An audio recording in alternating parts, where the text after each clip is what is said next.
The first elbow strike can accelerate to a speed of 25 miles per hour in less than a quarter of a second. Less than a third of a second later, the initial strike is followed by another, equally devastating shot.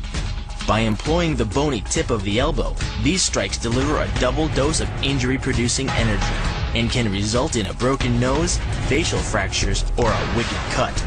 The key to this move is kick speed and kick placement.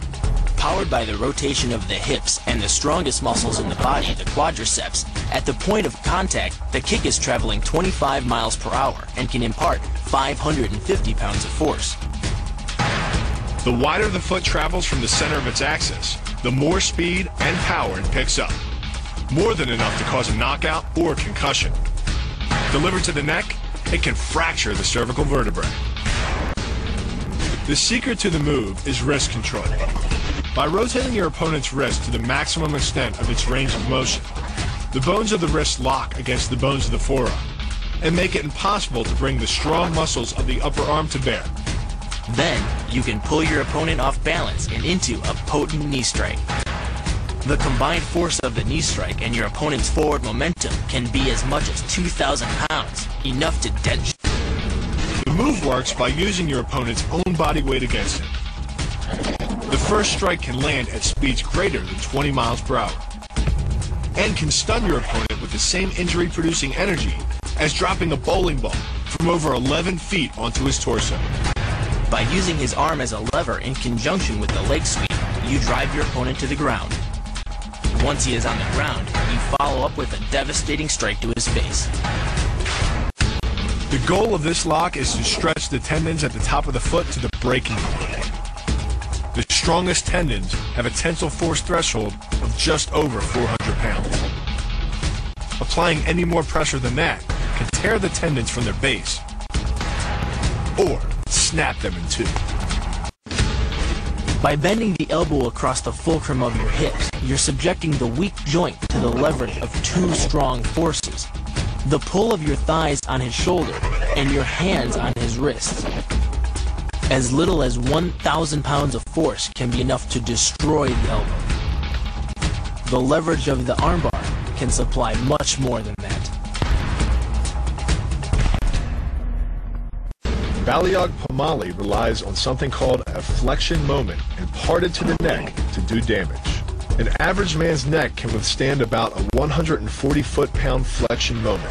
Beyond that, soft tissue and even vertebrae can be crushed. By bringing your weight down fast, this move could easily deliver twice that amount of force. And it wouldn't just end a fight, it could leave your opponent paralyzed or dead. The rotation of the torso is the basis for the strike's power. Because the torso has an effective mass far greater than the arms, its rotation can impart up to 400% more force to your target. And the last-minute rotation of the wrist can magnify that force even more. Leaning back slightly and driving the knee up utilizes the full power of the thigh, and the foot accelerates up to 16 miles an hour in just 1/4 of a second. That's twice the acceleration speed of a Porsche. Coupled with the rotation of the hips, the kick can impart 450 pounds of force upon impact with the ribs. When executed perfectly, it's a motion similar to cracking a 2x4 with a sledgehammer. By grabbing the wrist, you provide hundreds of pounds of additional leverage.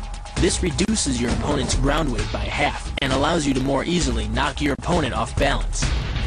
The rotation of the hips then amplifies the power of the leg sweep. Coupled with the wrist grip, you are in complete control of your opponent's body. This kick is all about speed. The further the foot travels, the greater its acceleration, and the more dangerous a weapon it becomes. Powered by the muscles of the hip flexor and the quadriceps, by the time your foot reaches your opponent's throat, it's traveling nearly 40 miles per hour. That type of speed yields over 1,000 pounds of force, enough to puncture the Adam's apple and crush your windpipe. It's aimed at the largest gland in the human body, the liver. A direct hit won't just bring an opponent down, it can rupture the gland, causing severe internal bleeding. But the liver is well protected by the rib cage, so the kick must be accurate to within half an inch.